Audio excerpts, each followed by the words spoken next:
Hello everyone, কেমন আছেন সবাই? আশা করি সবাই ভালো আছেন, সেই সাথে আমিও ভালো আছি। আজকে আপনাদেরকে দেখাবো সিম্পল একটা কেকের ডিজাইন।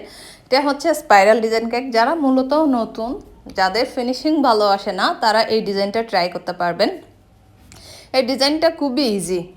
প্রথমে আমি একটা ছোট প্যালেট নাইফ নিয়ে কেকের চারপাশে ভালোভাবে লাগিয়ে দিচ্ছি। সব দিকে খেয়াল করবেন সমানভাবে লাগাতে, কোনো দিকে বেশি কোনো দিকে কম। যদি এরকম হয় তাহলে কেকের ফিনিশিংটা ভালো আসবে না, মানে কেকটা দেখতে আপনার রাউন্ডটা থাকবে না, আঁকা বাঁকা টাইপের হয়ে যাবে।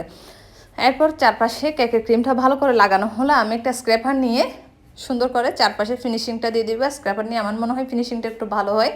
এরপর উপরের ফিনিশিংটা আমি আবার প্যালেট নাইফ দিয়ে দিব। এরপর উপরের ফিনিশিংটা যদি দেওয়া হয়, আমি উপরে একটু করে পিঙ্ক কালার দিব, কারণ এটা উপরে টু শেড ছিল, সেজন্য পিঙ্ক কালারটা দেওয়া হয়েছে। এরপর আমি আবার স্ক্র্যাপারটা নিয়ে নিব। স্ক্র্যাপারটা নিয়ে কেকের সাইডে স্পাইরাল ডিজাইন যেটা বলেছিলাম ওইটাই করে দিচ্ছি। এরপর উপরে আবার প্যালেট নাইফ দিয়ে ডিজাইনটা করে দিব। করার পরে আমি বাটারফ্লাই দিব। বাটারফ্লাইগুলো হচ্ছে নন এডিবল বাটারফ্লাইগুলো খাওয়া যাবে না। তো আমি দেখতেছি কোন দিকে বেশি সুন্দর হবে, দেখে চারদিকে লাগিয়ে দিচ্ছি। লাগিয়ে দেওয়ার পরে আমি এখন হোয়াইট পালসগুলো দিচ্ছি। হোয়াইট পালস এগুলো হচ্ছে এডিবল, এগুলো খাওয়া যাবে।